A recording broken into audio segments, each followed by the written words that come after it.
स्वागत है आप सभी का थुरुंग नर्सरी में। और यह बगनविलिया प्लांट की कुछ ब्रांचें जो देसी वैरायटी है। और इस ब्रांच में आते हैं वाइट कलर के फ्लावर जो कि बड़े प्यारे लगते हैं। और मैं इस ब्रांच की कटिंग इसलिए नहीं कर रहा हूँ कि इस प्लांट के वाइट कलर के फ्लावर बड़े अच्छे हैं। मैं कटिंग इसलिए कर रहा हूँ कि मुझे चाहिए बहुत सारे रूट रॉक जिसमें मैं गार्डनिंग कर सकूँगा। तो करते हैं इस ब्रांच की कटिंग। कटिंग करने से पहले मैं इस ब्रांच की कांटे और पत्ते हटाऊंगा।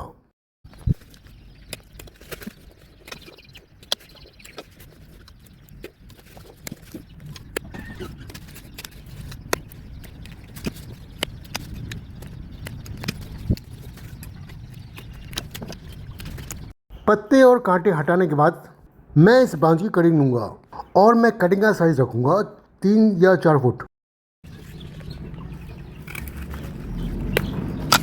और मैंने ये कटिंग लिया है 3 फुट का। अब मैं इस कटिंग के नीचे हिस्से में थोड़ा सा छीलूँगा। इस ब्रांच को छीलने से फ़ायदा ये होता है कि इस प्लांट में रूट जल्दी बनता है। अब मैं सभी ब्रांचों को काट देता हूँ और इस पर का छिल भी दूँगा।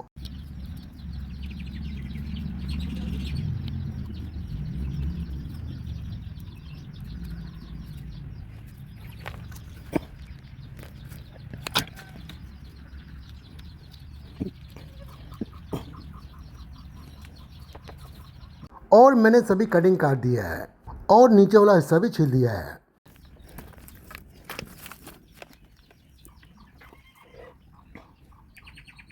अब हम कटिंग के लिए रूट हार्मोन तैयार करते हैं। और यह है छोटी डब्बी रूट हार्मोन की। और इस डब्बी में रूट हार्मोन तो बहुत कम मिलता है। जिस हिसाब से मुझे कटिंग करनी है उसके लिए तो कम ही बढ़ता है ये रूट हार्मोन।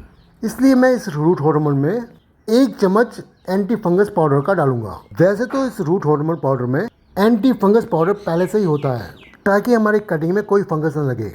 पर मैं ये एंटी फंगस इसलिए डाल रहा हूँ कि जब मैं इस एंटी फंगस का लेप बनाऊँ वो थोड़ा ज़्यादा बने। बस मैं इसी कारण एंटी फंगस का पाउडर डाल रहा हूँ। अब मैं एंटी फंगस और रूट हार्मोन को अच्छी तरह मिक्स कर देता हूँ। और मैंने दोनों चीज़ को अच्छी तरह मिक्स कर दिया है। अब इस पाउडर में डालते हैं पानी। और मैं ऐसे ही इस पाउडर को रखूँगा वो भी 10-5 मिनट। 10-5 मिनट में हो जाएगा ये पेस्ट गाढ़ा। जब तक हम कर लेते हैं दूसरा काम। और मैं सभी कटिंग को लगाऊंगा इस 4 इंची पॉट में। अब हम बात करते हैं मीडिया की। तो इस पॉट के अंदर है मेरे खेत की मिट्टी। और मैंने आप लोगों को बता रखा है कि मेरे खेत की मिट्टी में रेत की मात्रा ज़्यादा, इसलिए मैं इस मिट्टी में कटिंग लगाना पसंद करता हूँ। और आज मुझे इन सभी पॉटों में लगाना है कटिंग।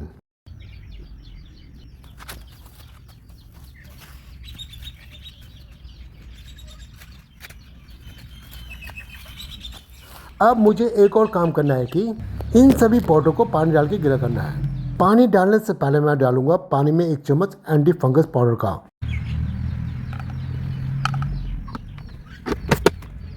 फिर मैं पानी को अच्छी तरह हिलाऊंगा ताकि ये एंटी फंगस पाउडर अच्छी तरह मिल जाए पानी से।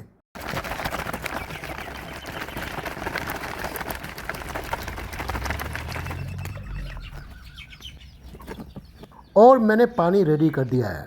अब डालते हैं इन सभी पॉटों में पानी। और मैं इन पॉटों में भर के ही पानी दूंगा। जब तक स्पॉट के ड्रेनेज होल से पानी नहीं आता वो तब तक दूंगा मैं।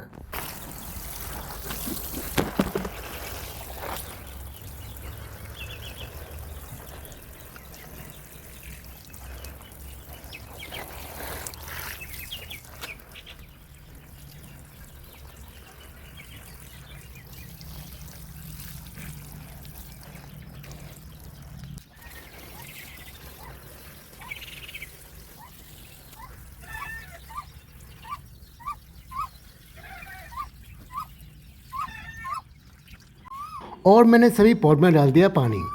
अब तक तो हमारा पेस्ट भी तैयार हो गया होगा। और ये पेस्ट अच्छी तरह तैयार हो गया है। अब लगाते हैं इस कटिंग में पेस्ट।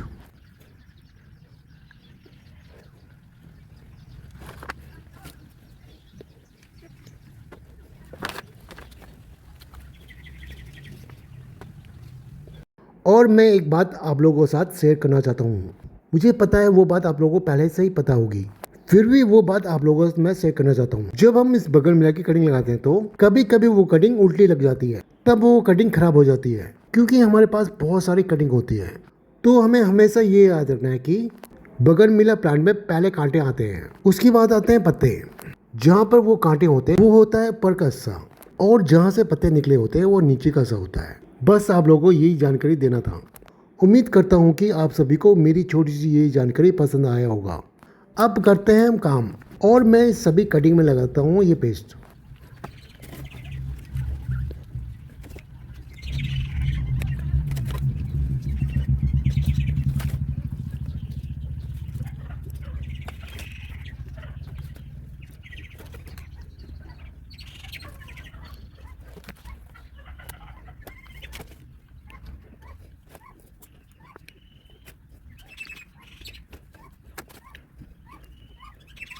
और मैंने सभी कटिंग में लगा दिया है पेस्ट।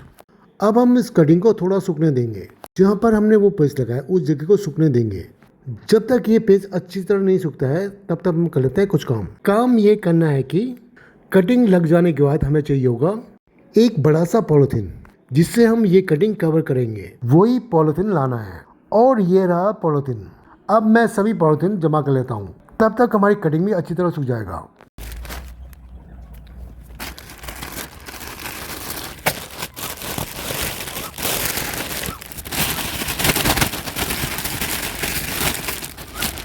और मैंने सभी पॉलीथीन जमा कर लिया है।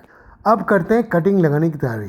पहले तो मैं इस लकड़ी से उस मीडिया में होल करूँगा, और मैं होल इस लकड़ी से इसलिए कर रहा हूँ कि अगर हम उस कटिंग को सीधा ही मीडिया में गाड़े तो जो हमने रूट हार्मोन का पेस्ट बनाया है वो हट जाने का डर होता है। इसलिए मैं इस मीडिया में इस लकड़ी से होल कर रहा हूँ। अब लगाते हैं इन सभी कटिंग को।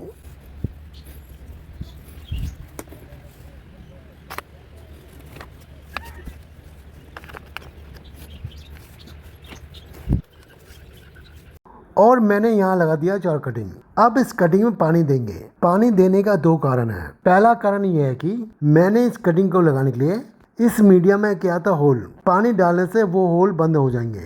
और दूसरा कारण यह है कि इस कटिंग को रहना है पॉलीथीन के अंदर, वो भी 1 महीने। फिर हम इस कटिंग में पानी नहीं दे पाएंगे। और मैंने चारों कटिंग में डाल दिया पानी। अब इस कटिंग को कवर करते हैं, वो भी इस पॉलीथीन से, वो भी ए टाइट, जिससे इस कटिंग में रूट जल्दी आएगा।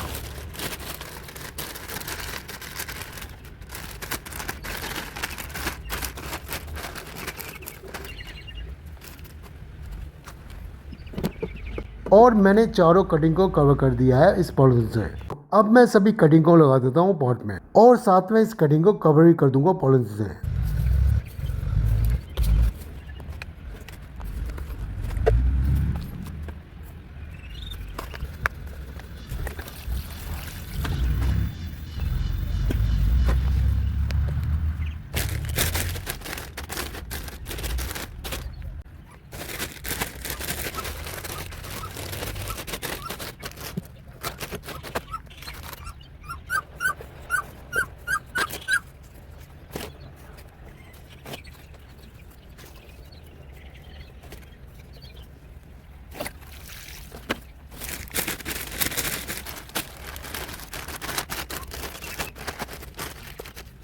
और मैंने सभी कटिंग लगा दिया है।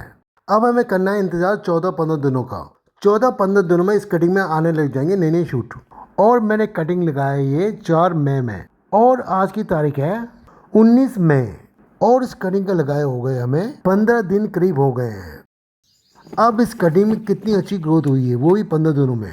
और यहाँ पर तो बहुत अच्छी ग्रोथ हो रही है।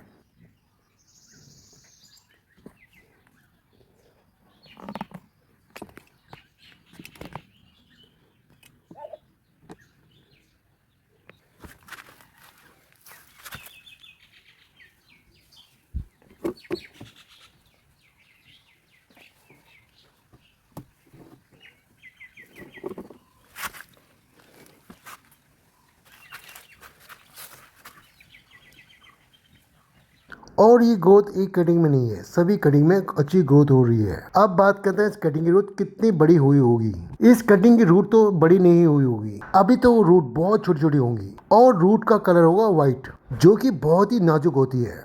तो हम इस कटिंग की रिपोर्टिंग नहीं कर सकते हैं। रूट अच्छी तरह बनने में 2 महीने करीब लगते हैं, जब जाकर हमारी कटिंग ये तैयार होगा।